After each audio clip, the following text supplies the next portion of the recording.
안녕하세요. 라이더 TV 김지수. 박정훈입니다. 네, 반갑습니다. 일단 가장 먼저 이야기해 드릴 게 배달업계에 노조가 총 3개가 있습니다.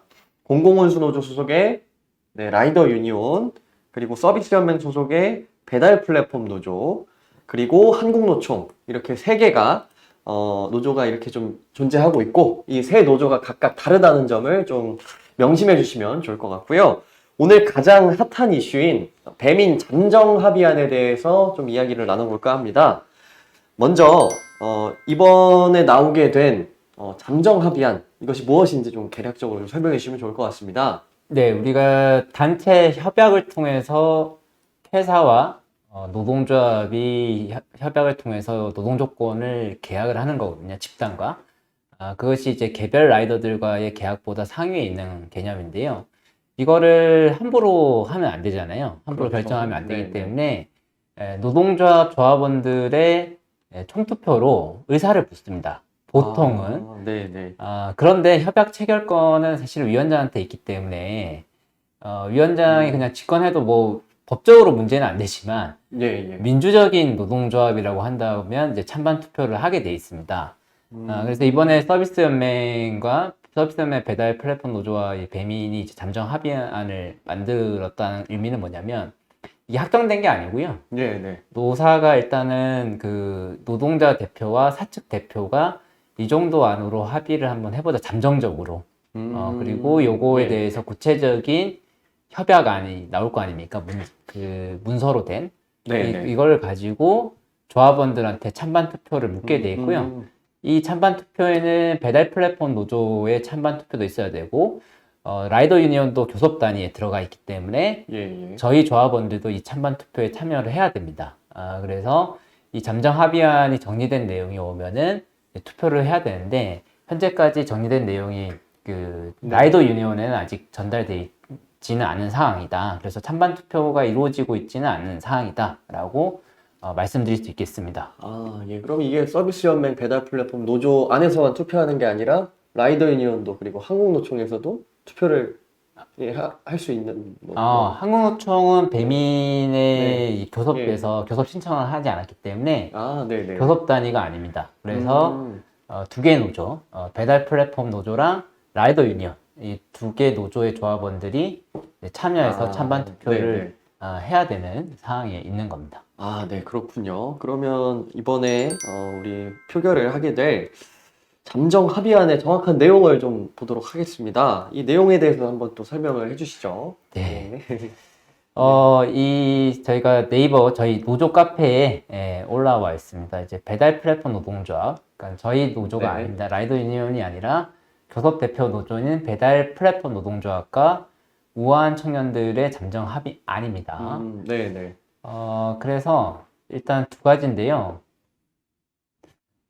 월별 지원금을 지급한다. 월별 지원금이요. 네. 그다음에 조합 활동 지원은 아래와 같다, 이런 거고요. 이게 두 가지가 이제 주요한 내용인데, 이제 월별 지원금을 지급한다에서 보면은 대상자 선정 조건이 있고요. 예. 일단 대상자가 돼야 됩니다. 네네. 그다음에 그 대상자 중에서 월별 지원금이라는 거를 지급하는 건데, 그러니까 이 합의안만 보면은 두 가지 조건을 충족해야 된다라고 해석할 수 있습니다. 둘 중에 하나가 아니라 두 가지 모두 충족해야 되는 건가요? 이 합의안만 읽는다고 한다면, 제가 잘못 예, 읽은 예. 게 아니라고 한다면, 네네. 그리고 현재 이 구체적 기준에 대해서 아마 배달 플랫폼 노조가 사측이랑 그 협상을 하고 있을 것 같은데요. 거기에 대해서 구체적인 단서 조항이나 예. 그 조건이 이제 서면으로 있지 않는다고 하면은 이 내용만 가지고 제가 한번 해석해 보도록 하겠습니다. 예. 일단 대상자 선정 조건은요, 기준일 직전 1년 동안 일별 30간 이상 배달 서비스를 수행한 날이 220일 이상인 자, 서울은요. 예. 30건 220일. 네, 네. 그다음에 서울 외 지역은 기준일 직전 1년 동안 일별 25건 이상 배달 서비스 수행한 날이 220일 이상인 자. 네네네. 여기는 이제 서울 외 같은 경우는 한시적으로 1년간 적용된다고 하는데, 이건 아마도 알뜰 배달을 염두에 두고 앞으로 어떻게 될지 예, 모르니. 이렇게 협상을 네. 하신 것 같고요. 음. 네, 기존에 이제 그 단건 배달일 때 20건 200일 조건보다는 좀 더 강화됐다. 네, 그러네요. 볼 수가 네, 있겠습니다. 그러면은 알뜰 배달 미생 지역은 어떻게 되냐? 기준일 시점 1년 동안 일별 22건 이상 배달 서비스를 수행한 날이 220일 이상인 점. 이것도 기존 협약안보다 후퇴했습니다. 그러네요. 2건이 늘어나고 20일이 늘어난 상황입니다. 그렇군요. 그 다음에 환경검사 연일에 제출해야 될 것 같고요. 네. 나머지는 이제 부수적인 조건들이 있습니다. 네. 그러니까 대상자 선정에서부터가 좀 후퇴한 내용이지 네. 않을까. 문턱이 좀 높아졌습니다. 높아졌다라고 네. 볼 수 있고요. 물론 알뜰 배달을 받아들인다고 하면 네. 일별 30건 정도를 할 수도 있을 것 같은데 어쨌든 기존 안보다는 좀 후퇴한 거 아닌가라고 하는 우려가 되고요. 예. 그 다음에 이 조건, 이 대상자 중에서 선정을 한다는 거예요. 월별 지원금 지급 조건을 충족해야 됩니다. 네네. 그러니까 첫 번째 뭐죠? 대상자에 한해. 오. 그러니까 대상자가 일단 돼야 된다는 겁니다. 예. 1년간 아래 지역별 월별 배달 수행 건수 달성에 따른 지원금 월 21만 5천 원이라고 예. 해서요. 서울 같은 경우는 월 520건 이상의 배달 수행을 할 경우. 그러니까 이거를 돈으로 네. 환산을 하면은 월 520건 하면 21만 5천 원 준다는 건데 약 400원? 네. 400원이요? 네, 약 400원 정도를 주겠다라는 거죠. 아하. 네. 그리고 서울 외 지역은 아무래도 배달 수행이 적을 테니까 월 460건 이상 할 경우 더 주겠다. 이런 조건입니다. 400에서 500원 아래 사이입니다. 네. 그리고 이제 기타 구체적인 조건은 본 단체 협약에서 이를 정한다라고 하는 거예요. 그러니까 이게 뭐냐면 이 잠정 합의 노사가 이렇게 큰 줄기에서 합의를 한 다음에 단체 협약은 여러 가지 요구안들이 있는 거거든요. 네. 여기서 이제 명시적으로 하겠다라고 하는 거니까 지금 사실상 잠정 합의하면서 이제 투쟁을 마치시긴 했지만 요 남은 문제들이 많이 남아 있어서 단체 그래요. 협상이 끝났다고 보기는 어려운 사항이다라고 볼 수 있고요. 문제는 이 큰 줄기의 합의라고 하는 것이 일단 기본 배달료라든지 알뜰 배달 문제가 지금 조합원들이라든지 라이더들의 큰 관심사 아닙니까? 그렇죠. 근데 거기에 대한 내용은 지금 없는 상황이라서 약간의 좀 기대를 했었는데 약간은 좀 실망을 할 수도 있는 내용인 것 같습니다만. 그렇습니다. 예. 그리고 이번 같은 경우는 조합 활동 지원인데요. 보통 이제 노동조합의 조합 활동을 보장하기 위해서 이런 지원금을 받게 되게 되어 있습니다. 네. 이런 내용들이 지금 합의되어 있다라고 볼 수 네네네. 약간 핵심이 있겠습니다. 조금 약간 빠져있는 듯한 느낌을 좀 받고 있고요. 저는 이 잠정 합의안에 좀 문제가 있어 보인다고 좀 생각을 하는데, 이 라이더 유니온의 입장 있을 것 아닙니까? 입장이 무엇입니까, 라이더 유니온은? 네, 어쨌든 저희도 같은 노동조합으로서 네네. 좀 매우 조심스럽긴 한데 네. 어쨌든 긍정적으로 볼 수는 없다라고 생각을 하고 있고요. 저희가 어쨌든 같이 투쟁하자라고 제안도 하고 이제 지지방문도 하고 이제 연대를 좀 해보자라고 의사를 표현한 다음에 이 잠정 합의안이 또 나왔거든요. 그래서 조금 좀 비판적으로 본다라는 거고요. 그러나 라이더 유니온 지도부가 마음대로 이게 입장을 낼 수는 없지 않습니까? 그렇죠. 그래서 조합원님들. 조합원들의 의사라고 하는 거는 사실 총투표로 확인해야 되는 거고요. 네. 그 전에 앞서서 그래도 조직을 책임지는 중앙집행위원들, 중집들, 네네. 일상적인 사업들을 책임지는 지도부, 라이더 유니온의 네. 현 지도부의 입장 정도는 밝혀야 된다. 특히나 서비스연맹 배달 플랫폼 노조 또는 회사의 메시지를 좀 정확하게 던져야 된다라고 생각해서 조심스러운 입장을 저희가 발표를 했습니다. 먼저는 첫 번째로 단신 농성까지 벌인 어쨌든 홍창희 위원장님과 김정은 분과장님에 대해서는 저희가 뭐 연대와 예. 고생하셨다는 네, 네, 말씀을 드린 거고요. 예. 하지만 이제 두 번째 안에서는 어쨌든 기본 배달료가 지금 매우 비정상적으로 바뀌지 않았습니까? 그리고 사실상 인센티브제가 당겼거든요. 네, 그렇죠. 인센티브제가 포함이 되면서 네. 기본 배달료 정상화라기보다는 네. 조금 모호해진 감이 좀 있습니다. 네. 그렇죠. 사실은 네. 알뜰 배달 도입하면서 여기 보시면 알뜰 배달 도입으로 다시 한번 사실은 저희가 삭감됐다고 보고 있거든요. 네, 네. 그래서 그러니까 알뜰 배달 문제에 대해서 아무런 이런 방구가 예. 없고 그다음에 인센티브제가 당겼다라고 하는 거는 회사가 사실은 인센티브를 항상 하거든요. 그렇죠.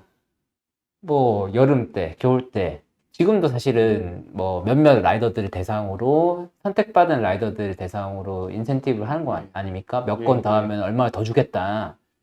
이건 지금도 하고 있는 상황인데 사실상 이 회사가 하는 인센티브제를 그 노동조합이 합의해주는 모양이라 저희는 상당히 이제 문제인식이 있다라고 좀 말씀드리고 네, 싶습니다. 네. 의문을 제기할 수밖에 없는 네. 상황이긴 하죠. 그래서 사실은 이 기본 배달료가 낮아지고 알뜰 배달이 계속되고 3건, 4건 이렇게 되니까 사실은 묶음 배송을 뭐 아예 반대할 수는 없는데 예, 그렇습니다. 근데 이제 어쨌든 뭐 기본 배달료를 삭감하는 방식으로 저희가 하게 되면 일감이 보장되는 것도 아니고 그렇다고 저희가 입직 제한이 있는 것도 아니고 그런 상황에서 묶음 배송은 들어오는데 기본 배달료 삭감된 상황에서 네. 3건, 4건을 하는 것이 실질임금 상승이 아니라 실질임금 삭감, 그 다음에 노동시간을 늘리는 방향으로 될 것이다. 그러면 라이더들의 안전 문제, 네. 라이더의 안전 문제는 사고 위험 플러스 생계 문제가 같이 일어날 것이다. 라고 해서 이번 잠정 합의에 대해서 의문을 제기하고 있다. 그러니까 이거는 라이더 유니온만의 이야기는 아니라고 생각을 합니다. 비조합원들, 그리고 조합원들, 저희 라이더 유니온 조합원뿐만 아니라 비조합원들도 많은 의문을 제시하고 있는 상황이고요. 그래서 저희는 어쨌든 깊은 우려를 가지고 있고요. 노동조합이 연대해서 이 기본 배달 정상화를 위한 투쟁을 해야 되는 거 아니냐라는 그렇죠. 생각을 하고 있습니다. 지금 이 잠정 합의한 대로 찬반 투표를 올릴 게 아니라 어쨌든 투쟁을 좀 더 해서 우리가 새로운 변화들에 대해서 라이더들에 대한 안전망을 만든 다음에 조합원들한테 의사를 묻는 것이 책임 있는 태도다라는 말씀을 드리고 있습니다. 그렇군요. 이 플랫폼과의 단체 교섭 앞으로 이제 뭐 남아있는 일정들이 있는데 쉽지는 않아 보입니다. 네. 지금 잘 해야 될 텐데 앞으로의 전망 그리고 대안이 있다면 어떤 게 좀 있겠습니까? 그러니까 이거는 이거는 개인적인 전망과 썰인 건데요. 네네. 그러니까 라이더 유니온이 최초로 단체 교섭을 요구했던 2019년 그 배민 합병 과정에서는 저희가 네네. 교섭력이라고 하는 것이 그때밖에 없을 거다. 이때 많이 따내야 된다라고 하는 게 저희의 라이더 유니온의 주장이었거든요. 예. 비록 저희가 교섭 대표 노조가 되지는 못했지만 그렇죠. 지금밖에 힘이 없다 우리한테는. 왜냐하면 사회적인 비판을 많이 받게 되면 합병에서 걸림돌이 되니까 그때 양보를 많이 할 수밖에 없는 거 아니냐라는 거였는데 그 시간이 지나고 어쨌든 DH가 딜리버리 히어로가 이제 배민의 새 주인이 된 거 아닙니까? 그러니까 사실 배민이 가지고 있는 특유의 어떤 리더십 혹은 경영 철학 이런 것이 아니라 딜리버리 히어로의 수익 구조 문제에 천착할 수밖에 없다. 이런 상황이라고 하면은 국제적인 금융 자본과 사실은 저희가 싸우고 있는 거거든요. 그렇죠. 그러니까 이 사람들이 손익이라든지 이윤을 봤을 때 양보를 안 하려고 하는 거고 여기에다가 이제 라이더들의 숫자는 늘어나고 있고 협상력은 좀 저하되는 상황이기 때문에 배민뿐만 아니라 쿠팡이츠, 요기요 뭐 다른 배달 업계 전체가 사실은 단체 교섭이 어려운 상황이다라고 볼 수 있습니다. 그렇기 때문에 사실 저희가 지금 해야 될 거는 좀 더 많이 뭉쳐야 되는 수밖에 없다라는 거죠. 네, 그렇죠. 네. 예. 연대하고 단결해야 되는 수밖에 없는 거고, 여기에 대해서 법제도 개선에 대해서 저희가 라이더 유니언이 계속해서 이야기하지 않습니까? 라이더 TV에서도 네네네. 여러 차례 얘기했듯이 배달 대행사 등록제, 라이더 자격제가 같이 도입돼야 되는 거. 그러면서 네네. 협상력을 확보하고, 그다음에 지금 최저임금 국면에서 최저소득에 대한 보장 문제까지 오늘 경향신문 뉴스에 나왔는데 예. 뉴욕의 배달 라이더들한테 최저임금 적용이 시작됐습니다. 소식 들었습니다. 네, 지금 당장 검색해 보십시오. 뉴욕 배달 라이더 최저임금이라고 검색해 보시면 나올 겁니다.